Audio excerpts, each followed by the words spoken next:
السلام علیکم ورحمۃ اللہ وبرکاتہ۔ اسلام میں عورت کا مقام، اس کے حقوق اور اس کے دائرے اختیار، اس پر بہت زیادہ بحث مباحثے ابتدا سے ہی ہوتے آ رہے ہیں، اور آج کے دور میں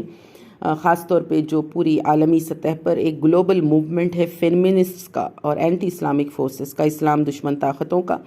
تو مستقل مسلمان عورت ٹارگٹ پر ہے، نشانے پر ہے۔ اس کے حقوق جو اسلام میں اس کو ملے ہیں، خاندانی نظام اور اس کے ساتھ ساتھ جو دینی اور مذہبی امور ہیں جو مسلم خواتین کر سکتی ہیں، اور آپ کو اور ہم کو یہ اچھی طریقے سے سمجھنا چاہیے کہ مسلم معاشرہ اور مسلم سماج، مسلم خاندان کی مضبوطی اور استحکام بھی مسلمان عورت کی ہی وجہ سے ہے۔ مسلمان عورت جتنی دیندار، باحیا اور تقوی والی رہے گی، اتنا مضبوط خاندان اور سماجی نظام بھی مسلمانوں کا رہے گا۔ اب مسلمان عورت کے ایمپاورمنٹ اور ترقی کی راہوں پر آگے بڑھانے کے نام پر جس طرح سے مسلمان خواتین کو مذہب کے اختیارات دلانے والی جو بات کی جا رہی ہے اور اس کو ترقی اور ایمپاورمنٹ کا نام دیا جا رہا ہے، اس کی بات اگر ہم گہرائی سے سمجھیں اور اس کے روٹس اور اس کی بنیادیں کہاں سے ہیں، اس کی جڑیں کہاں سے ملتی ہیں، تو آگے چل کے ہم کو سارا مسئلہ جو کہ ایک خاتون قاضی کا ہے یہ سمجھنے میں آسانی ہوگی۔ آپ اور ہم اچھی طریقے سے جانتے ہیں کہ سماج اور معاشرے میں جس طرح آج گھر بکھر رہے ہیں، میاں بیوی کے رشتے تباہ اور برباد ہو رہے ہیں، اور ساتھ ہی ساتھ جو پوری مسلم سوسائٹی ایک سوشل کرائسس کی طرف آگے بڑھ رہی ہے، اس میں بہت بڑا دخل مسلم خواتین کی سوچ اور فکر کا ہے، جہاں پر جس طرح کی انڈرسٹینڈنگ اور جس طرح کی ایٹیٹیوڈ صبر والا مسلم عورتوں میں ہونا چاہیے وہ کمی پائی جا رہی ہے۔ اس کا معنی یہ نہیں کہ مردوں کو بھی ذمہ داری اور مردوں کو بھی ان کے جو فرائض اور ذمہ داریاں ہیں اس سے ایگزمپٹ نہیں کیا جا سکتا، لیکن اوورال اگر ہم دیکھتے ہیں تو جس طرح کی سوچ اور فکر مسلمان لڑکی اور خاتون میں بٹھائی جا رہی ہے کہ میں ہی کیوں برداشت کروں اور میں ہی کیوں خاندان کو لے کر چلوں، کیا مجھ پر ہی ساری ذمہ داری ہے، تو یہ جو چیز ہے، یہ جو فکر ہے، یہ کہاں سے شروع ہوتی ہے اور کس طریقے سے اس کے لیے طاقتیں کام کر رہی ہیں۔ ایک بہت بڑا نیریٹو گلوبلی عالمی سطح پر تیار کیا گیا ہے، جس میں مسلمان عورت کو بہت زیادہ پھنسی ہوئی، جکڑی ہوئی، حقوق سے محروم اور بہت زیادہ پچھڑے پن کا شکار، regressive suppressed women where her voice is silenced, یہ والا جو کانسیپٹ اور تصور ہے پیش کیا جا رہا۔ اور اس کے بعد پھر آتے ہیں وہ چیمپئنز، وہ ایمانسیپیٹرز جو پوری طریقے سے حقوق نسواں دلانے والی تحریکات، جو آگے بڑھ کے یہ بتانا چاہتے ہیں کہ ہم کو عورت کی فکر ہے، ہم کو ہر عورت کی فکر ہے، اور ہم کو مسلمان عورت کی بہت زیادہ فکر ہے کہ ہم چاہتے ہیں کہ اس کو حق ملے، ہم چاہتے ہیں کہ اس کو وہ حق ملے جو اس کے رب العالمین اللہ تعالیٰ نے قرآن میں دیا ہے۔ اور پھر وہ کہتے ہیں کہ قرآن اور حدیث، اس کی صحیح تشریح علماء کرام نے نہیں کی، اور ہم جو ہے صحیح تشریح کرتے ہیں اور ہم عورت کو وہ حق دلانا چاہتے ہیں، اور ہمارا پوزیشن قرآن حدیث کے حساب سے صحیح ہے۔ تو یہاں پر دو چیزیں یہ تحریکات کر رہی ہیں، ایک تو یہ کہ مسلمان عورت کو مسلمان مرد کے خلاف کھڑا کرنا، یعنی کہ میاں بیوی میں یا باپ بیٹی میں یا بھائی بہن میں ایک طرح کا ایک دوسرے سے مقابلے کے لیے کھڑے ہونے والی چیز، اور دوسرا جو کام کر رہے ہیں وہ یہ ہے کہ جو مسلم خواتین ہیں ان کو ان کے اپنے علماء کرام اور جو بھی مذہبی دینی جماعتیں یا پھر ادارے ہیں ان سب کے بھی خلاف کھڑا کرنا، اور یہ بتانے کی کوشش کرنا کہ پوری طریقے سے ان لوگوں نے تشریح اور تعویل نہیں کی۔ اب یہاں پر آپ اور ہم اچھی طریقے سے جانتے ہیں کہ دین اور اسلام کو مفسرین اکرام، محدثین، علماء کرام نے کتنی محنتوں سے اور بہت مستقل خدمات انجام دے کر عوام الناس تک پہنچایا ہے۔ اب ایک جانب علماء کرام کا انٹرپریٹیشن آف اسلام ہے، دوسری جانب ان سو کالڈ لبرل ویمن، آزادی نسواں کی تحریک والی خواتین کا انٹرپریٹیشن آف اسلام ہے۔ تو ایسے وقت میں ہم لوگوں کو سمجھنا ضروری ہے کہ دین اور اسلام کی تعلیمات جو ہیں، سورس آف گائیڈنس، کہاں سے ہم ہدایت اور نصیحت حاصل کریں، اس کے لیے اللہ رب العالمین نے ہمارے لیے جو دو الاصلین عطا کی ہیں، قرآن اور حدیث، جو کہ پرائمری سورسز اور بنیادی علم کے ذرائع ہیں، اور پھر اجماع اور قیاس۔ اجماع کے معنی کہ علماء اکرام کا جس بات پر اتفاق رائے ہو، اور قیاس جو امور ڈائریکٹ اس کی ہم کو نص نہیں ملتی ہو، تو اس پر جو علماء اکرام نے اس کے سملر اور اس کے برابر کے جو واقعات ہے اللہ کے رسول صلی اللہ علیہ وسلم کی زندگی سے دیکھتے ہوئے جو نتیجہ عکس کیا ہے، وہ ہے قیاس۔ تو قرآن، حدیث، اجماع، قیاس، یہ ذرائع ہیں جس سے کہ آپ اور ہم دین اور اسلام کو سیکھ سکتے ہیں تاکہ ہم گمراہی سے بچیں۔ آج کے دور میں ایجوکیٹڈ انٹلیکچوئل کلاس جو مسلم کمیونٹی کا ہے، بہت ہی پڑھے لکھے، تعلیمی یافتہ، یونیورسٹی لیول کے، وہ ایک سمت آئیڈیالوجیکل اور انٹلیکچوئل ارتداد کی طرف جا رہے ہیں۔ فکری ارتداد، ایک تو ہوتا ہے دیکھیے تہذیبی ارتداد، جہاں پر ڈانس، میوزک، ناچ گانا، ڈانڈیا، یہ ساری چیزیں پوری کی پوری مسلمانوں میں شامل ہو جاتی ہیں، اور پوری تہذیب، لباس اور تقاریب سب کے سب غیر مسلموں کی طرح ہو جاتے ہیں۔ وہ ہے تہذیبی ارتداد۔ لیکن یہاں میں جس ارتداد کی بات کر رہی ہوں، جس سمت میں ہمارا پڑھا لکھا طبقہ بڑی تعداد میں گمراہی کے راستوں پر، جسے ڈیویشن آف فیتھ کہہ سکتے ہیں، اس سمت جا رہا ہے، وہ ہے ایک انٹلیکچوئل ارتداد۔ اب آپ اور ہم اچھی طریقے سے سمجھ سکتے ہیں کہ علماء اکرام کی ذمہ داری ہے دین اور اسلام کو صحیح انداز میں پڑھانا، سمجھانا، رہنمائی کرنا، اور ساتھ ہی ساتھ کہیں کوئی چیز ہٹ رہی ہو تو پھر وہاں پر بتانا کہ یہ کیا غلط ہے اور کیا صحیح ہے، کس راستے پہ چلنا زیادہ مناسب ہے۔ اب یہ سب چیزوں کی تفصیلات میں گئے بغیر کہ کیا ایسے نکاح جو خاضی عورت ہو اور پڑھائی جاتی ہے وہ ویلڈ ہوتے ہیں یا انویلڈ، وہ ہم اپنے ایکسپرٹس اور مفتی اکرام پر چھوڑتے ہیں۔ لیکن میں جس چیز پہ توجہ دلانا چاہتی ہوں وہ ہے ایک موومنٹ آف مفتینات ہے، عالمی تحریک فتنہ پرور خواتین کا،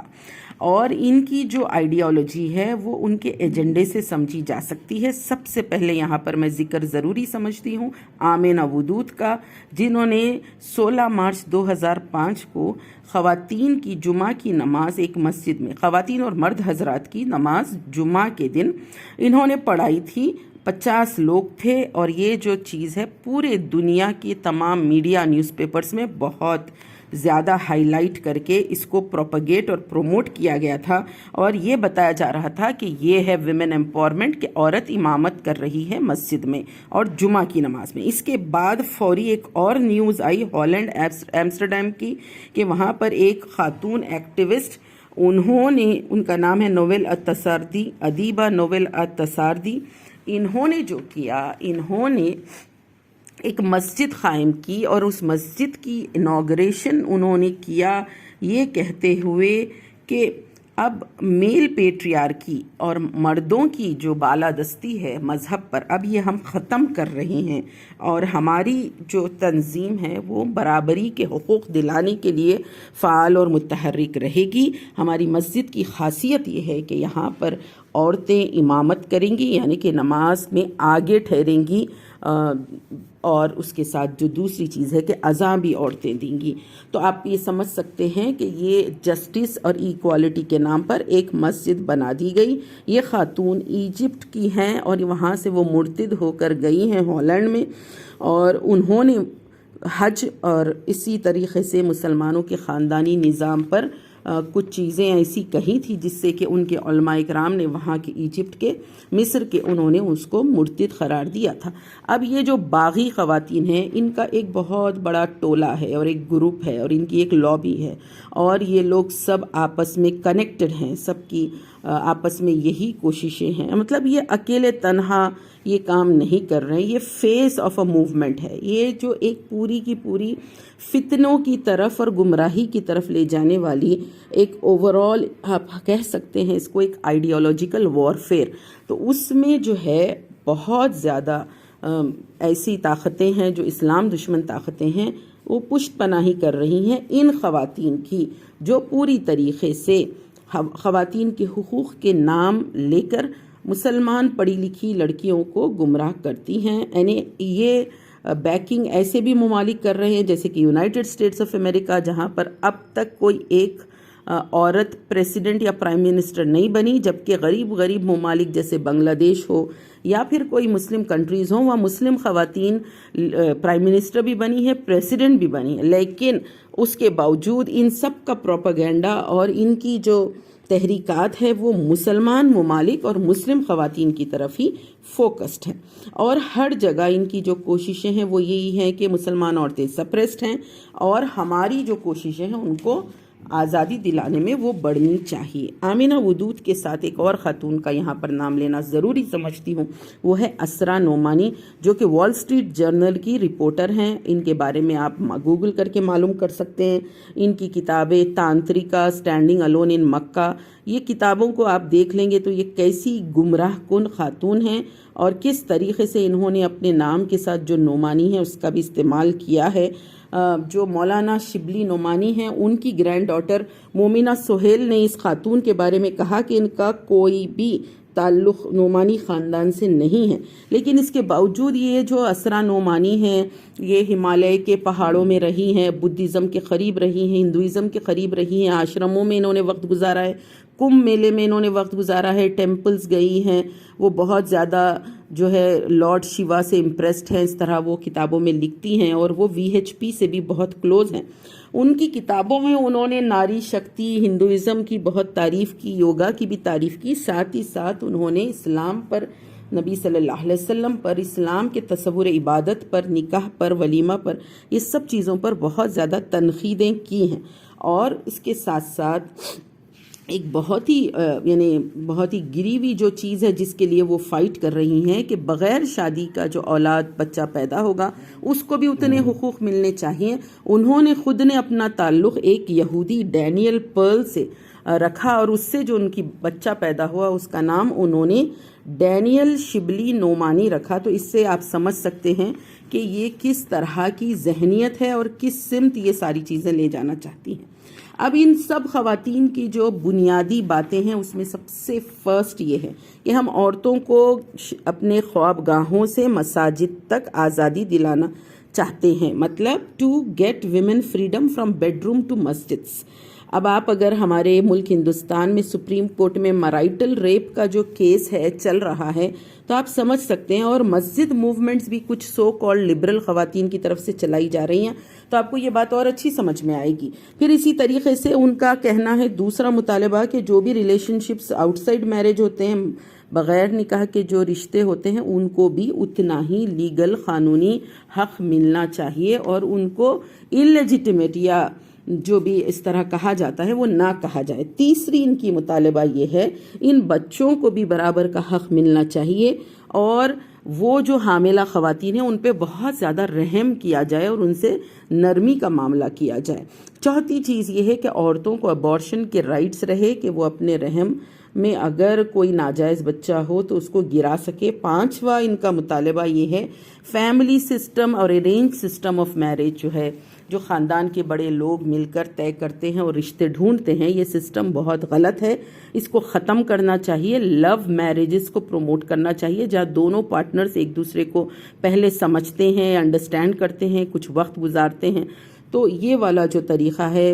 پرانا دقیانوسی ہے کہ خاندان کے بڑے رشتے ڈھونڈتے ہیں اور انتخاب کرتے ہیں. چھٹا پوائنٹ ان کا یہ ہے کہ عورتوں کی جو جنسی تسکین ہے اس کے لیے بھی عورتوں کو اتنے ہی حقوق ملنے چاہیے جتنے مردوں کو. اور ساتویں چیز یہ ابھی ہے گمراہی کی انتہا کہ وہ محرم نامحرم رشتوں میں بھی جو تعلقات ہیں، جنسی تعلقات، اس کی بھی خلاف وہ ہیں کہ اس طرح کی جو پابندیاں ہیں یہ سب ہٹ جانا چاہیے. اب یہ 6-7 جو ان کے نکات ہیں اس میں سے کچھ نکات کچھ ممالک میں پھیلانے، عام کرنے اور ایک طرح سے پوائزن کرنے مائنڈز کو سلولی، سائلنٹلی اور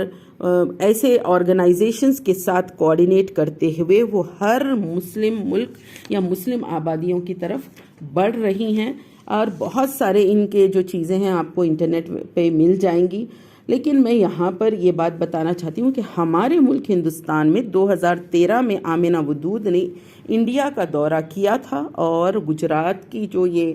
محترمہ ذکیہ سمن صاحبہ ہے جو کہ قیادت کرتی ہیں بھارتیہ مسلم مہیلا آندولن کی، ان کے ساتھ انہوں نے ایک طرح سے آپسی الائنس قائم کیا۔ یہ جو ان دونوں کا الائنس ہے، اس کے بعد ہی آپ دیکھتے ہیں کہ جو اتراکھنڈ کی سائرہ بانو ہیں، انہوں نے سپریم کورٹ میں ڈائریکٹ، یعنی وہاں کے ہائی کورٹ میں بھی نہیں، ڈائریکٹ وہ سپریم کورٹ میں کیس ڈالتی ہیں کہ انسٹنٹینیس ٹرپل طلاق اس کو ایبالش کیا جائے، اور مسلمان عورتیں اس سے بہت زیادہ پریشان ہیں۔ 50,000 دستخطیں یہ پیش کرتی ہیں، کہتی ہیں کہ یہ ریپریزنٹ کرتی ہیں مسلم خواتین کو جو پورے ملک ہندوستان میں ہیں، اور پھر بتاتی ہیں کہ 98% خواتین چاہتی ہیں کہ ڈیورس کا سسٹم چینج ہو جائے، اور 99 یہ چاہتی ہیں، اور ان کا اپنا ایک خود کا فیبریکیٹڈ سروے، یہ سب چیزیں۔ تو آپ لوگ اس کے بعد کیا کچھ ہوا، اور 5-6 سال کس طریقے سے ایک بہت بڑی کوشش ہوئی مسلمان عورتوں کو شریعت سے، دین سے، اسلام سے دور کرنے کی، یہ سب چیزیں آپ سب جانتے ہیں۔ اب یہاں پر دیکھیے، یہ بی ایم ایم اے کے ساتھ ہمارے ملک ہندوستان میں ایک بہت بڑا اسی طرح کا گمراہ خواتین کا ٹولہ ہے۔ اس میں محترمہ شائستہ عنبر صاحبہ بھی ہیں، وہ بی بی سی کو بھی انٹرویو دیتی ہیں، اور وہ ہیں دیکھیے all India Muslim women personal law board. انہوں نے نام اس طرح رکھ لیا جیسے کنفیوز ہوتے ہیں لوگ کہ all India Muslim personal law board کی یہ کوئی ویمن ونگ کی یا شعبے کی خواتین کی یہ کوئی ذمہ دار خاتون ہے۔ انہوں نے کئی جگہ اپنے انٹرویوز میں کہا کہ جو آر ایس ایس کے بڑے ٹاپ براس ہیں وہ ان کے گرو ہیں، اور وہ خود ناگپور جا کے آ چکی ہیں۔ تو یہ محترمہ شائستہ عنبر ہے، یا نور جہاں صاحبہ نام کی ایک خاتون ہے جو کہ ذکیہ سمن صاحبہ کے بہت ہی قریبی کلوز ایسوسیٹ ہے، اور یہ بی ایم ایم اے کے نام سے یہ الائنمنٹ میں ہے وہ گلوبل سپر پاورز کے ساتھ۔ اب ان کا کام کیا ہے؟ دیکھیے، ایک پہلا کام تو یہ مستقل مسلم پرسنل لاء کو اٹیک کرتی ہیں، کنڈیم کرتی ہیں، اور اس میں کہیں نہ کہیں طریقے سے یہ غلط ہے، یہ اس طرح نہیں ہونا چاہیے جیسے کہ یہ اتھارٹی آن لاء ہیں، یہ اپنے اپنے فارمولے اور اپنے اپنے نکاح نامے، ماڈل نکاح نامے اور کوڈیفیکیشن آف پرسنل لاء، اس طرح کی باتیں کرتی ہیں۔ دوسری ان کی کوشش ہے کہ علماء اکرام کو ٹارگٹ کیا جائے، مسلمانوں کا جو اعتماد اپنے علماء اکرام پہ ہے، یا پھر جیسے کہ دیوبند پر، ندوہ پر، دارالعلوم پر، اس طرح یہ سب جو اعتماد ہے اس کو کمزور کر دینا، کنفیوز کر دینا، دونوں چیزیں ہیں۔ اور پھر مسلمان خواتین کا اپنے مذہبی پیشواؤں سے، اپنے تمام لوگوں سے ایک طرح سے مقابلے میں کھڑا کرنا اور باغی بنانا ان کو۔ اب یہ بہت کلوزلی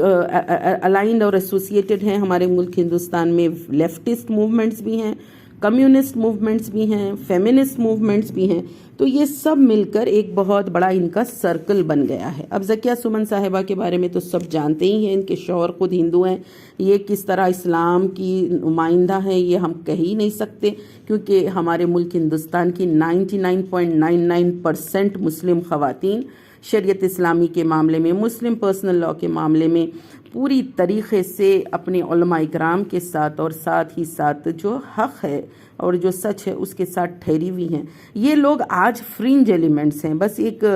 جیسے کہ نمک کے برابر، لیکن ان کو پلیٹ فارمز مل رہے ہیں جہاں سے یہ اپنی گمراہی کی تبلیغ کرتے جا رہی ہیں، تو وہ ایک نہ ایک دن اب یہ مین سٹریم میں آ سکتی ہیں، اور ان کی پوری کوشش ہے، جس طرح سے حکومت کی ان کو بہت زیادہ سپورٹ ہے، میڈیا کا سپورٹ ہے، تو وہ خود اپنے آپ کو پریزنٹ اور پورٹرے کر رہی ہیں جیسے کہ یہ لوگ face of the Muslim women of India ہیں۔ اب یہاں پر دیکھیے آپ، ان کا جو کنیکشن ہے مسلم ویمن فورم سے، یہ سمجھنا چاہیے۔ محترمہ سیدہ حمیدین جو کہ پلاننگ کمیشن کی ممبر رہ چکی ہیں، جو تعلیمی اعتبار سے بہت ہی قابل خاتون ہیں، ایک انٹلیکچوئل ویمن، ایجوکیٹڈ ویمن، دلی کی بہت ہی لائٹ کلاس کی بہت ہی قابل ترین خاتون ان کو کہا جا سکتا ہے، لیکن جب دین سے تعلق نہ ہو اور دین اور اسلام کو صحیح طریقوں سے نہ سمجھا جائے تو پھر جو گمراہی ہوتی ہے وہ گمراہی، اور جو انٹلیکچوئل ارتداد ہے ہم دیکھ سکتے ہیں کہ انہوں نے جو مسلم ویمن فورم قائم کیا اس میں انہوں نے ماڈل نکاح نامہ، اقرار نامہ، یہ دونوں چیزوں کی بھی بات کہی ہے، اور قرآن کے ورسز انہوں نے پڑھے ہیں جو نکاح انہوں نے حال میں پڑھایا ہے۔ مسلم ویمن فورم کی یہ جو قائدہ ہیں یہ کہتی ہیں کہ وہ جو ہے عورتوں کو آزادی دلانا چاہتی ہیں، اور آزادی کے معنی، امپاورمنٹ کے معنی ان کے پاس یہ ہیں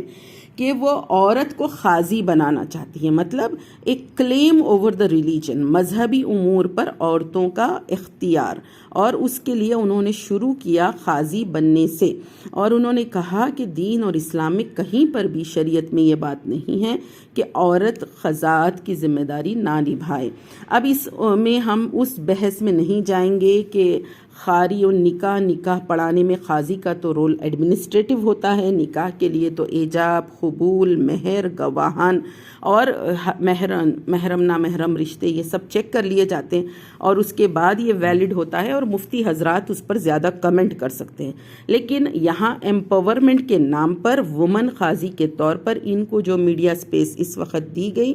اور یہ اپنے آپ کو پروٹیکٹ کرتی ہیں as a champion of women, اور یہ اس کو یعنی ہماری آج کے دور کی جو پڑھی لکھی ہماری جو خواتین لڑکیاں ہیں جو سمجھتی ہیں کہ ہم کو مذہب نے اتنا حق دیا مگر ہمارے علماء نے یہ باتیں ہم کو آج تک بتائی نہیں، اور وہ اپنے آپ کو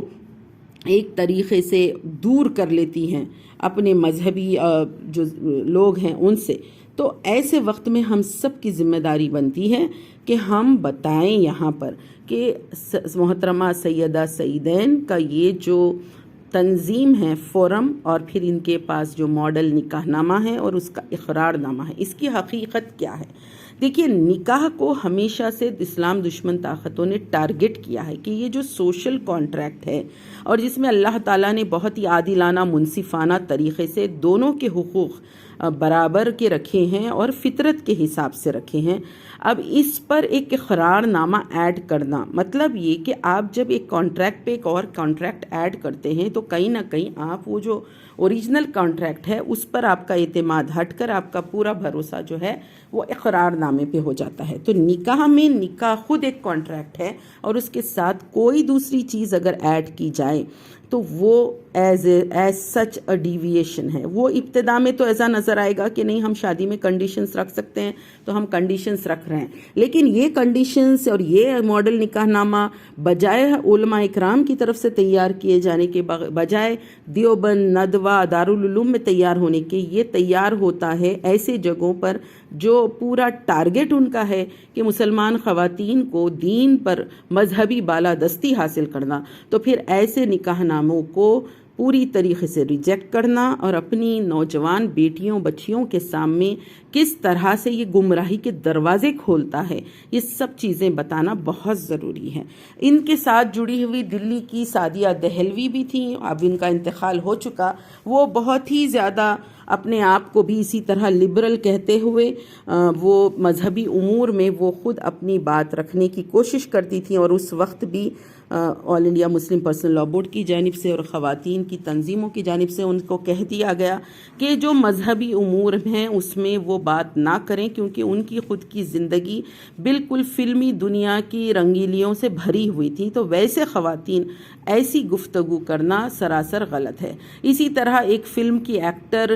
جو پہلے ایک نکاح نامی فلم تھا، سلمہ آغا، ان کو بھی پاکستان سے بلایا گیا اور ان سے کہلوایا گیا ٹی وی چینلز پر۔ تو اس طرح کی جو لیڈیز آتی ہیں جو اپنے آپ کو اتھارٹی آن ریلیجن کہتی ہیں، مذہب کو انٹرپریٹ کرتی ہیں، میڈیا میں باتیں کرتی ہیں، یہ ان کی اپنی پرسنل لائفز ہم دیکھیں گے تو کہیں پر بھی نہ وہ پردے کی پابند ہے، نہ شریعت کی پابند ہے، اور خود محترمہ سیدہ حمیدین نہ پردہ کرتی ہیں، نہ شریعت اسلامی کی بہت ساری چیزوں سے ہٹ کر ان کے اپنے خیالات ہیں۔ تو یہ خواتین کو ہم ہرگز یہ حق اور اختیار نہ دیں کہ وہ مذہب کو انٹرپریٹ کریں اور ہمارے لوگوں کے سامنے، ہمارے یوتھ کے سامنے دین اور اسلام کو سمجھائیں اور پھیلائیں۔ اب یہاں پر ذکیہ سمن کا بھی صاحبہ کا اور بھی اگر آپ ڈیٹیل میں جائیں گے تو سمجھ سکتے ہیں کہ جب انہوں نے وہ کام کیا جو مودی گورنمنٹ کو ضرورت تھی، انہوں نے 3 طلاق کے موومنٹ کے وقت ہر وقت ویسے طرح سے عورتوں کو ریپریزنٹ کیا جیسے مودی گورنمنٹ کو چاہیے تھا، اور جب سابری مالا مسئلہ بہت عروج پر تھا تو انہوں نے مودی گورنمنٹ کی ہیلپ کی کہ حاجی علی درگاہ کا مسئلہ انہوں نے اسی وقت اٹھایا تاکہ وہ جو ہندو ورسز دا